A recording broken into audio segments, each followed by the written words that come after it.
Sarah Martinez walked through the sliding doors of the Veterans Affairs Medical Center, her worn sneakers squeaking against the polished floor. The morning sun cast long shadows through the windows, illuminating the bustling waiting area filled with veterans of all ages. She clutched a manila folder containing her medical records, her hands trembling slightly from nerves and the early morning coffee she had gulped down in her car. At 28, Sarah looked younger than her years, with shoulder-length brown hair pulled back in a simple ponytail and tired green eyes that held stories she rarely shared. She wore a faded blue hoodie and jeans, trying to blend into the background as she always did. The only thing that stood out about her appearance was a small tattoo on her left wrist, a pair of delicate wings that peeked out from beneath her sleeve when she moved her arm. She approached the reception desk, where a middle-aged woman with graying hair and kind eyes looked up from her computer screen. The nameplate on the desk read, Mrs. Henderson. "Good morning, dear. How can I help you today?"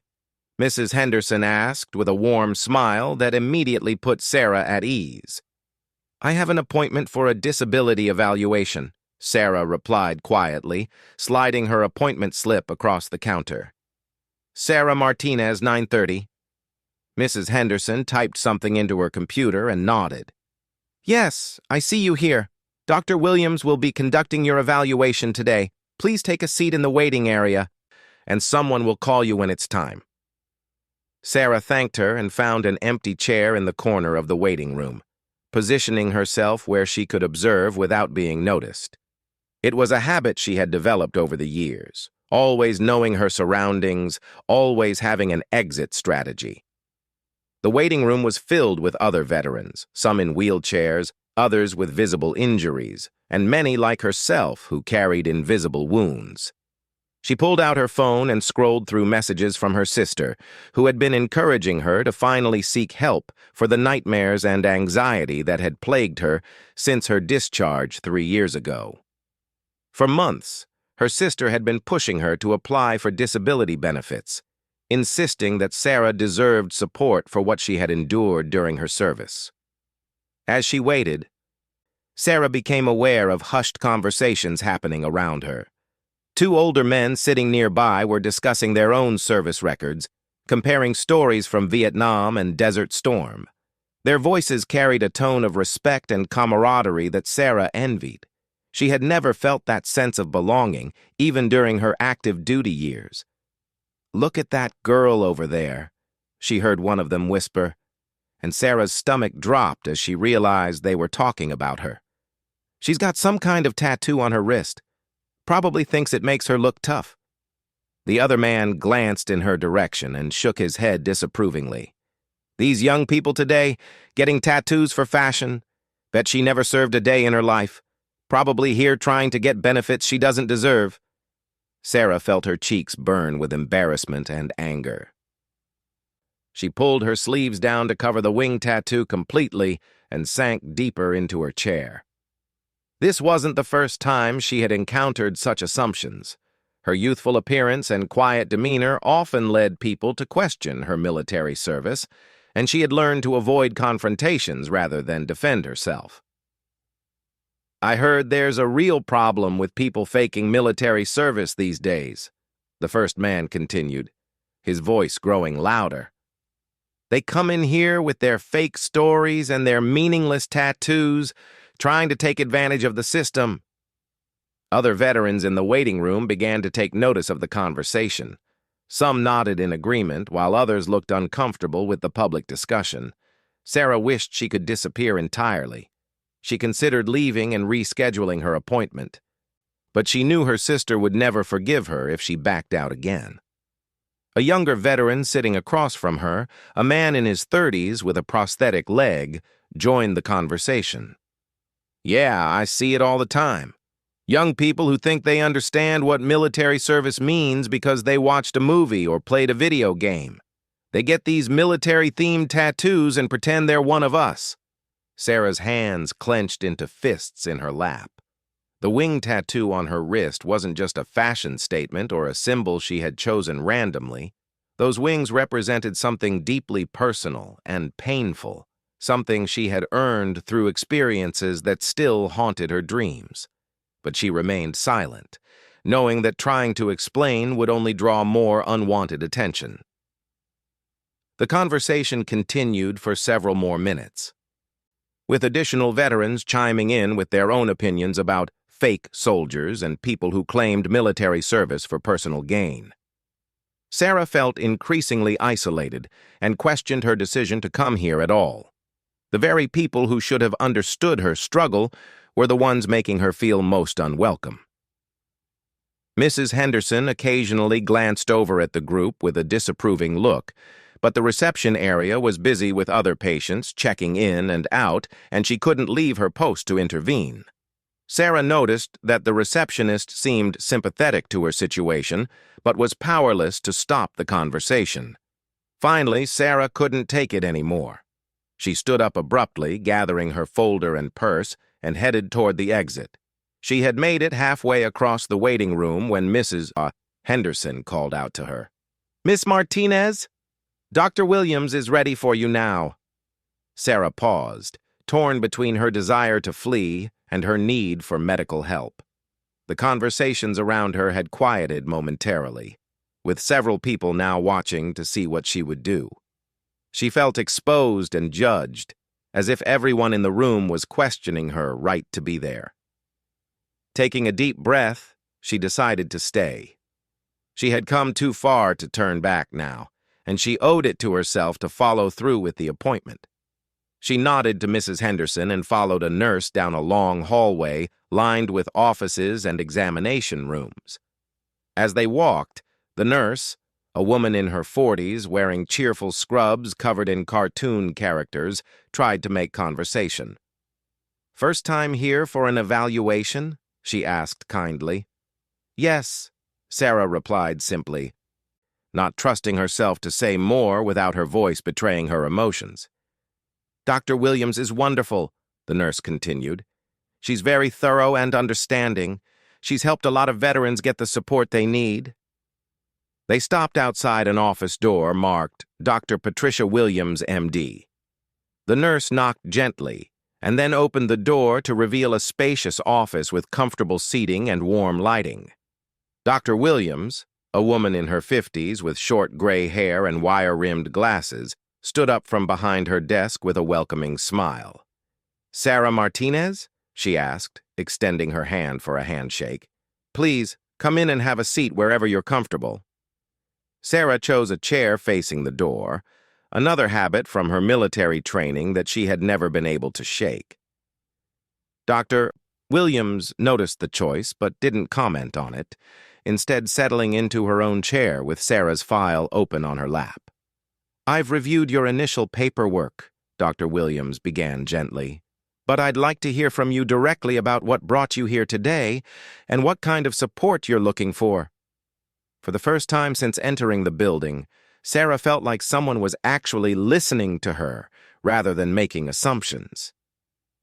She took a deep breath and began to share her story, starting with her decision to enlist right out of high school and the events that had shaped her military experience. As she spoke, Sarah found herself unconsciously rubbing the wing tattoo on her wrist, a gesture that Dr. Williams noticed but didn't interrupt. The appointment would prove to be a turning point in Sarah's journey toward healing. But first, she had to find the courage to trust that someone would believe her story and understand the true meaning behind the wings she carried on her skin.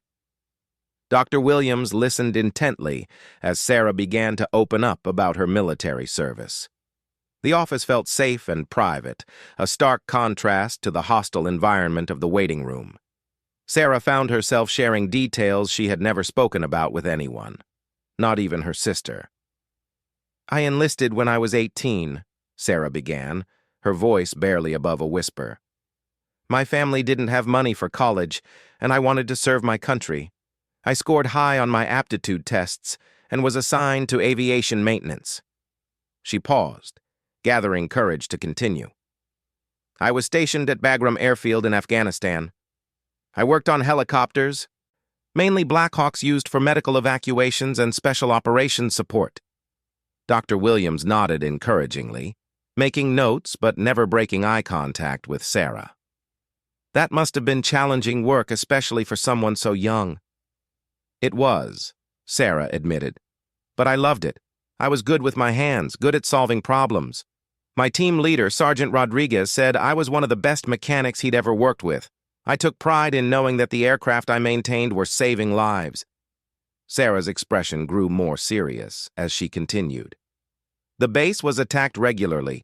Mortar rounds, rocket attacks, sometimes ground assaults. But we kept working. The helicopters had to be ready for the next mission, no matter what. She unconsciously touched her wrist again, tracing the outline of the wing tattoo beneath her sleeve. There was this one night in September. We'd been working for 18 hours straight because 3 helicopters had come back damaged from missions. The mechanics were exhausted, but we couldn't stop. Lives depended on those aircraft being flight-ready. Dr. Williams leaned forward slightly, sensing that Sarah was approaching the heart of her story. "Take your time," she said softly. "Around 2 in the morning, we got word that a special operations team was in trouble. They needed immediate extraction, and we only had 1 helicopter that was mission-ready. But during the pre-flight inspection, I found a hairline crack in one of the rotor blade attachments. It was small, almost invisible. But I knew it could be catastrophic if it failed during flight." Sarah's hands were shaking now as she relived the memory. "My supervisor wanted to clear the aircraft for flight anyway. He said the mission was too critical to delay, and the crack might hold long enough for 1 flight. But I refused to sign off on it. I told him it wasn't safe." "That must have been a difficult position to be in," Dr. Williams observed. "He was furious with me, called me inexperienced, said I was putting lives at risk by grounding the helicopter, but I knew I was right. I'd rather have angry soldiers than dead ones." Sarah's voice grew stronger as she remembered standing her ground. "I told him I'd take full responsibility for the decision, but I wouldn't let that aircraft fly." "What happened next?"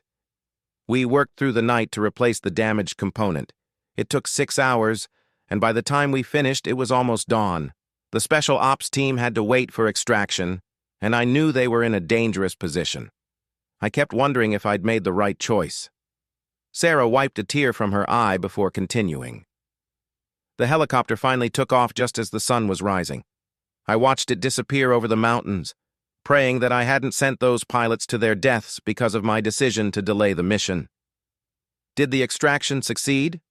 Dr. Williams asked gently. "Yes, but barely. The team had fought off enemy forces all night and was running low on ammunition when our helicopter arrived. They were extracted safely, all of them. But when the aircraft returned to base, the pilots found me in the maintenance hangar." Sarah smiled for the first time during the appointment. "The pilot, Captain Morrison, he shook my hand and thanked me.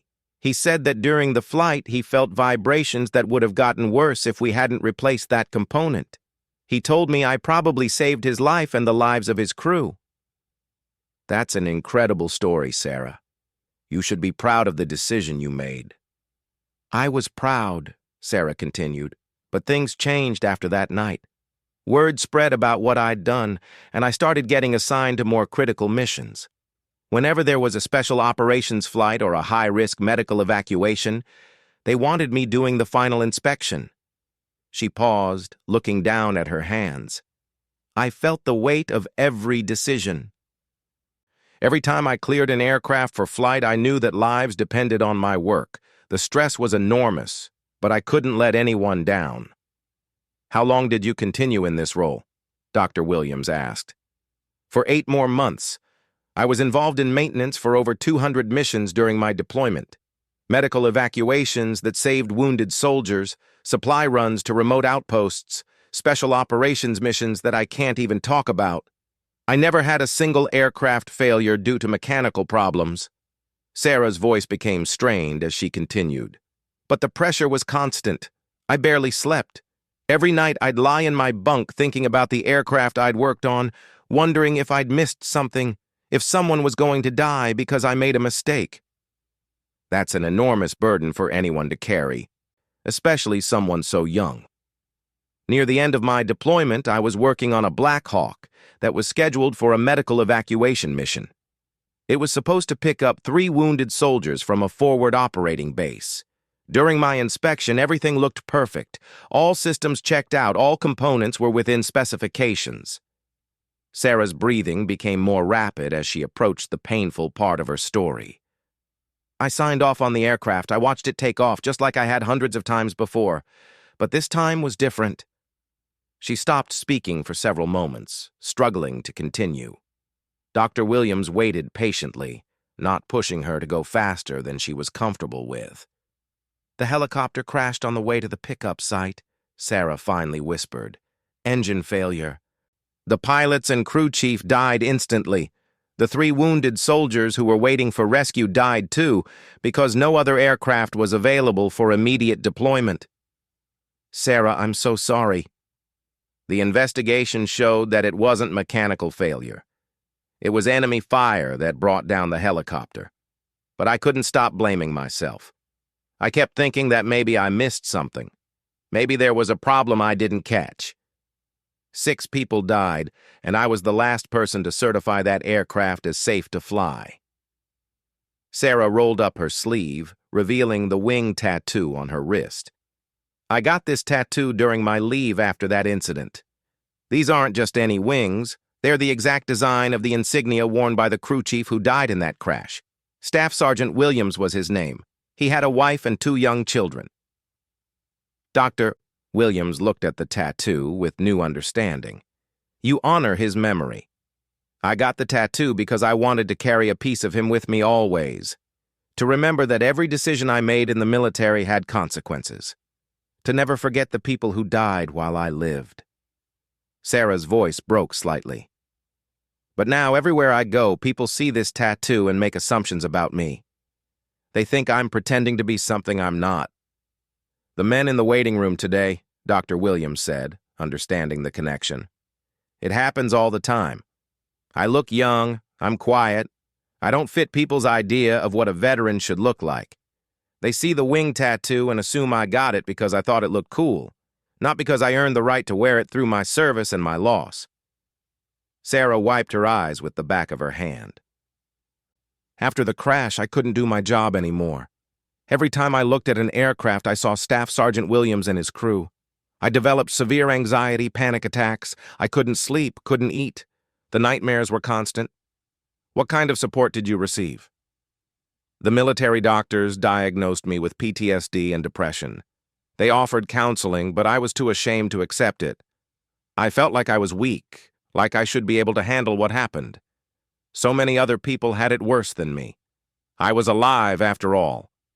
Dr. Williams shook her head. "Survivor's guilt is a real and serious condition, Sarah.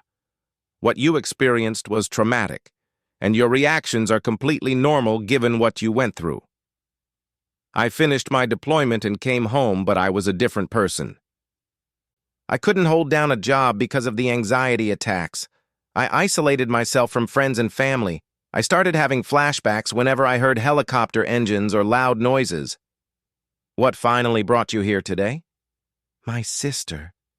She's been pushing me to get help for months. She says I deserve support for my service, but I've always felt like a fraud. Like I don't deserve benefits because I wasn't wounded in combat, because my injuries are invisible." Dr. Williams set down her pen and looked directly at Sarah. "Let me be absolutely clear about something. Your service was heroic. Your injuries are real.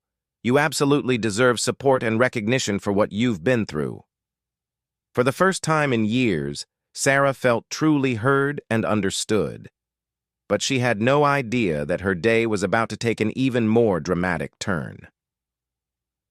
As their session was wrapping up, neither Sarah nor Dr. Williams could have predicted that someone was about to enter the building who would change everything. Someone who would finally give Sarah the recognition she had always deserved, but never expected to receive. Dr. Williams spent another 30 minutes with Sarah, discussing treatment options and explaining the disability evaluation process. For the first time in months, Sarah felt hopeful about her future.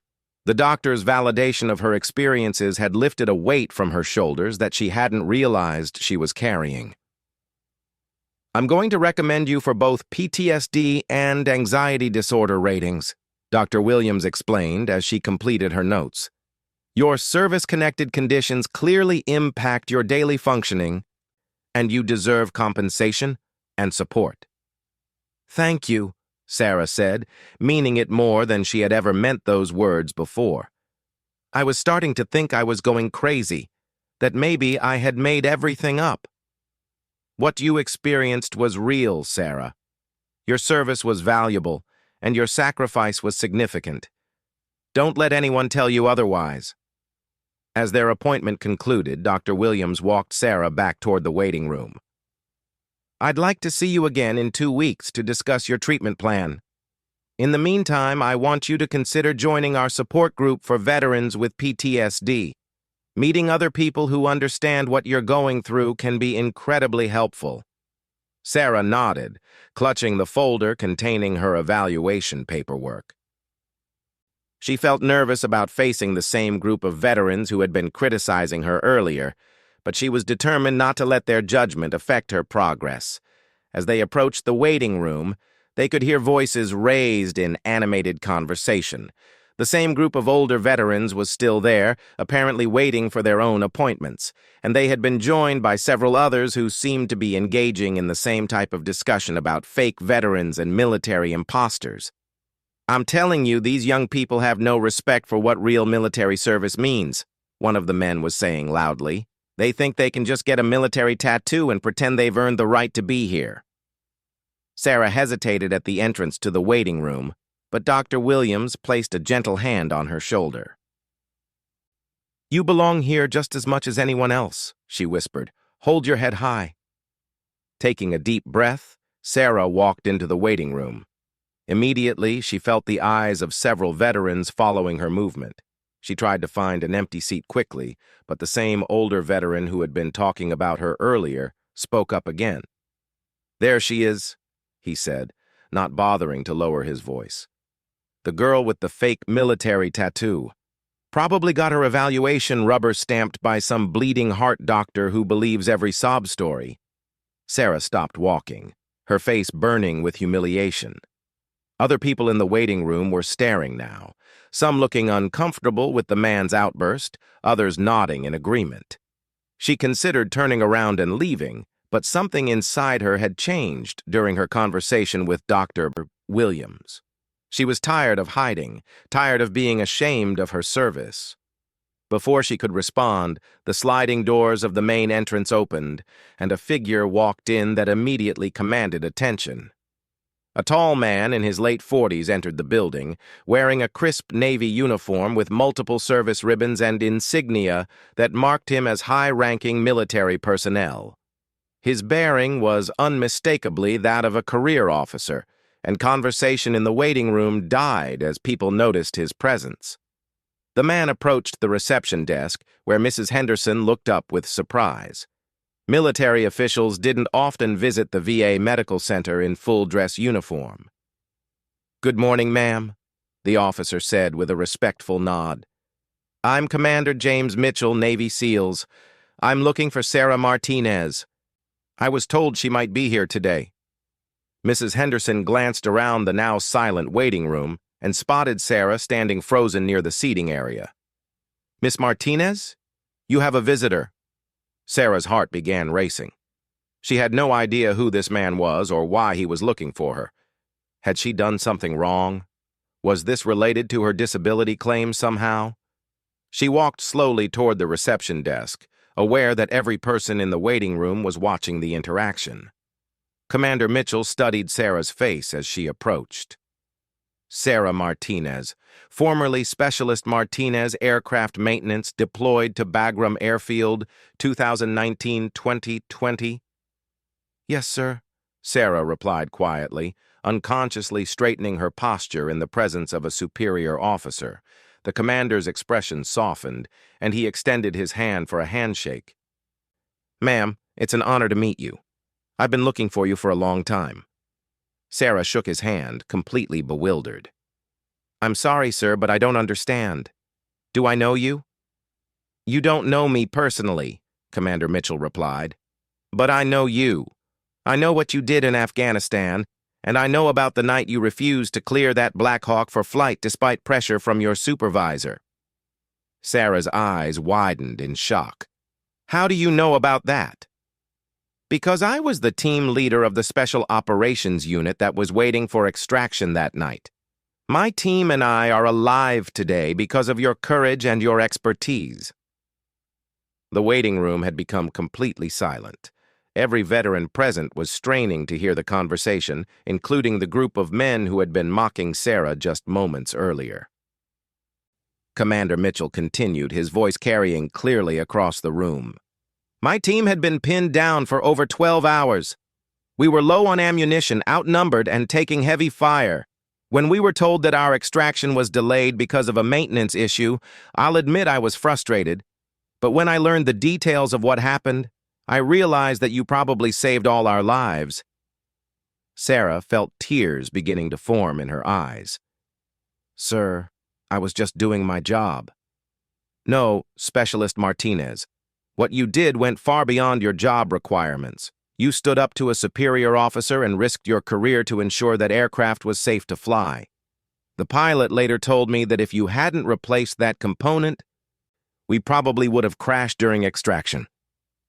The commander reached into his pocket and pulled out a small velvet box. I've been trying to track you down for 3 years because I wanted to personally thank you and to give you something that you should have received a long time ago. He opened the box to reveal a military commendation medal. This is a Navy and Marine Corps Achievement Medal. Normally, it's not awarded to Army personnel, but given that your actions directly saved the lives of a Navy SEAL team, an exception was made. I've been carrying this medal for 3 years, waiting for the chance to present it to you properly. Sarah stared at the medal in disbelief. Sir, I don't deserve this. The helicopter that crashed later was brought down by enemy fire. Not mechanical failure, Commander Mitchell interrupted firmly. I know about that incident too, and I know you've been blaming yourself, but that crash had nothing to do with your maintenance work. The investigation was conclusive. He carefully took the medal from the box and pinned it to Sarah's hoodie as the entire waiting room watched in stunned silence. Sarah Martinez, for exceptional courage and technical expertise in the face of pressure, for actions that directly resulted in the successful extraction of a special operations team and saved multiple lives, I present you with this commendation medal. Then, to everyone's surprise, Commander Mitchell stepped back and rendered a crisp military salute to Sarah. Thank you for your service, and thank you for saving my life and the lives of my team members. Sarah, overwhelmed with emotion, returned the salute as tears streamed down her face. Around the waiting room, other veterans began to stand up and applaud. The older man who had been criticizing her looked completely ashamed and couldn't meet her eyes. Commander Mitchell wasn't finished. He turned to address the entire waiting room, his voice carrying the authority of his rank and experience. I couldn't help but overhear some conversation when I walked in. I want everyone here to understand something important. This young woman is a hero. Her actions in Afghanistan were extraordinary, and she deserves our respect and gratitude. He gestured toward Sarah's wrist, where the wing tattoo was now visible below her rolled-up sleeve. I see that tattoo, and I know what it means. Those wings represent Staff Sergeant Williams, the crew chief who died in the helicopter crash that's been haunting her. She got that tattoo to honor his memory, not as a fashion statement. The room was completely silent as the commander continued. Service comes in many forms, and heroism isn't always visible on the surface.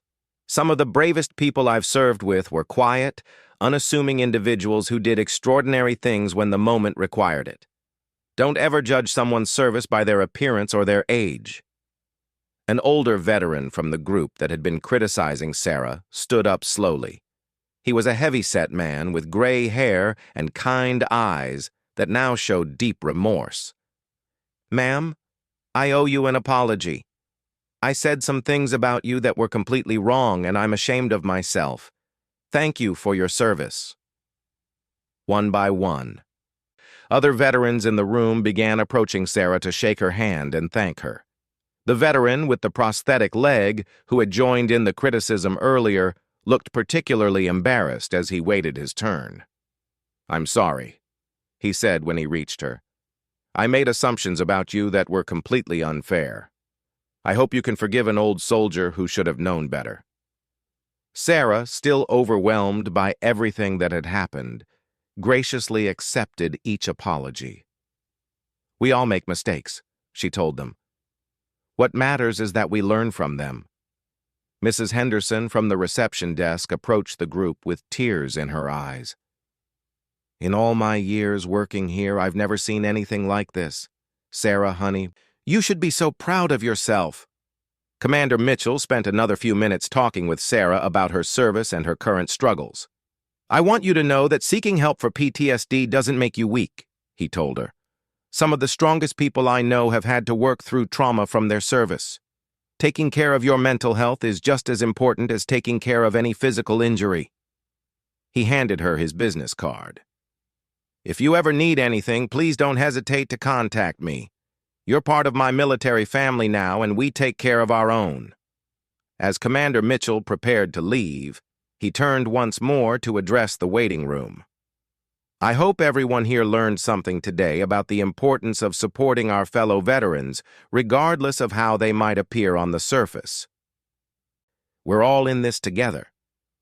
After he left, Sarah found herself surrounded by veterans who wanted to hear her story and offer their support. The same waiting room that had felt hostile and unwelcoming an hour earlier now felt like a community of people who understood her experiences and respected her service.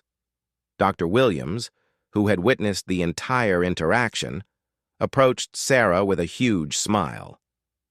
"Well, I think it's safe to say that you're going to be just fine," she said.